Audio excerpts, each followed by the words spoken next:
नमस्कार, मी गीता गवारी, सरपंच सूर्यमाळ.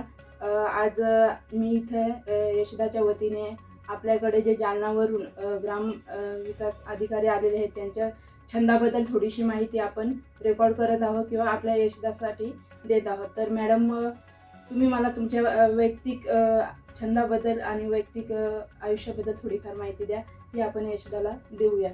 तर सर्वप्रथम तुम्ही आम्हाला तुमचं नाव सांगा, पत्ता सांगा. नमस्कार. माझे नाव अलका शामराव धांडे. मी ग्रामपंचायत अधिकारी म्हणून जालना जिल्ह्यामध्ये जालना तालुका येथे गेली 13 वर्षापासून कार्यरत आहे. आणि तुमचा कामाचा अनुभव कसा तो थोडक्यात सांगा. गेल्या 13 वर्षामध्ये काम करत असताना ग्रामपंचायत अधिकारी म्हणून आमचे दरवर्षीच 3-4 वर्षाला खेळी बदलतात.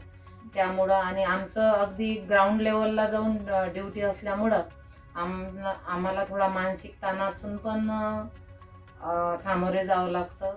अशा प्रकारची आमची ड्युटी आहे, पॉलिटिक्स आहे. तर तुम्ही हे काम करत असताना तुम्हाला कोणता छंद म्हणजे आवडला?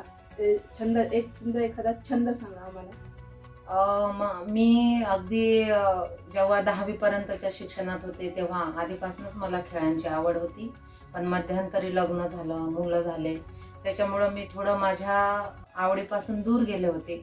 परंतु आता मी गेली 10 वर्षापासून मी रनिंग करते. मला धावायला आवडतं. मी दररोज 4 ते 5 किंवा त्यापेक्षा जास्त जेवढं वेळेनुसार शक्य होईल तर मी रनिंगचा सराव करते. मागच्या वर्षीची जी आमची रोटरी थोडक्यात तुम्हाला मॅरेथॉनची आवड आहे. हां, मी रनर आहे. मी प्रत्येक मॅरेथॉनमध्ये 10 किलोमीटर, 5 किलोमीटर चा भाग घेऊन आणि विशेष म्हणजे मागच्या वर्षी मी 5 किलोमीटरमध्ये माझ्या एज ग्रुपमध्ये 5 किलोमीटरमध्ये मी फर्स्ट प्राइज घेतलं. तुमचं अभिनंदन. तर धन्यवाद. तुमचं याच्यातून तुम्ही महिलांना कोणती प्रेरणा द्याल का? तुम्हाला काय प्रेरणा मिळाली तर ती थोडक्यात आम्हाला सांगावी.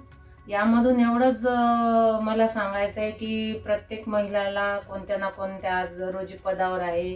ते विविध पदावर असल्यामुळं विविध कामे आहेत, जबाबदाऱ्या आहे, कर्तव्य आहे. परंतु कुठे जर आपण आपला छंद जोपासला आणि त्या छंदाला धरून आपण त्यामध्ये आपला विरंगुळा म्हणूनही होतो, तर आपल्या मानसिक आरोग्य पण चांगलं राहतं, शारीरिक आरोग्य चांगलं राहतो आणि एकंदरीत आपण आपल्या कामावर पण त्याचा प्रभाव होतो. आणि जर हा काम करताना तुम्हाला या छंद जोपासताना तुम्हाला तुमच्या कामावर काही परिणाम होतोय का या छंदाचा? होतो ना. जसं आपण काही काम करत असताना हार जीत असते.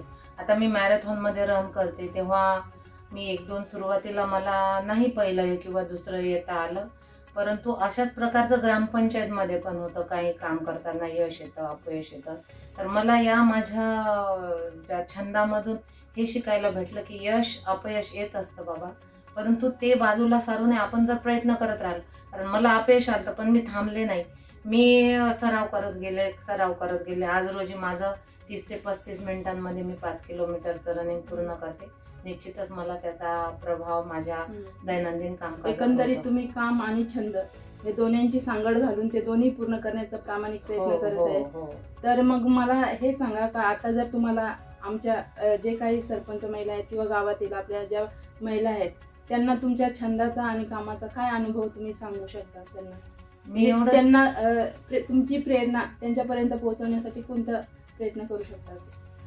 आता जनरली खेळावर ड्युटी असल्यामुळं मी महिलांमध्ये आरोग्याविषयी, कारण हे आरोग्यासाठी पण चांगलं आहे, आरोग्याविषयी जनजागृती करून त्यांना आपले छंद कोणताही असो मग आणि स्वतःसाठी थोडा वेळ द्यायला पाहिजे, जेणेकरून महिला मुक्त होईल, तिचा आउटलेट तयार होईल. तिला म्हणजे ती खुलून बोलत नाही तर तुमचे खरोखर तुमची प्रेरणा घेण्यासारखी आहे. तर मी नक्कीच यशदातर्फे या मॅडमचा संदेश महिलांपर्यंत पोहोचवू इच्छितो आणि महिलांनी या मॅडमचा आदर्श घ्यावा, त्यांचा संदेश प्रत्येक महिलेने घ्यावा आणि प्रत्येकीने आपल्या म्हणजे जी आवड आहे ती जोपासण्याचा प्रयत्न करा.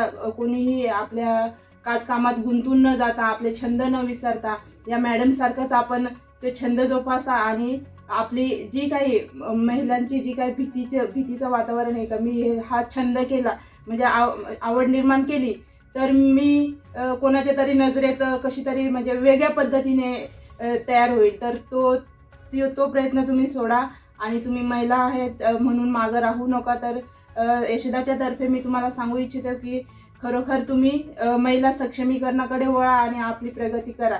धन्यवाद.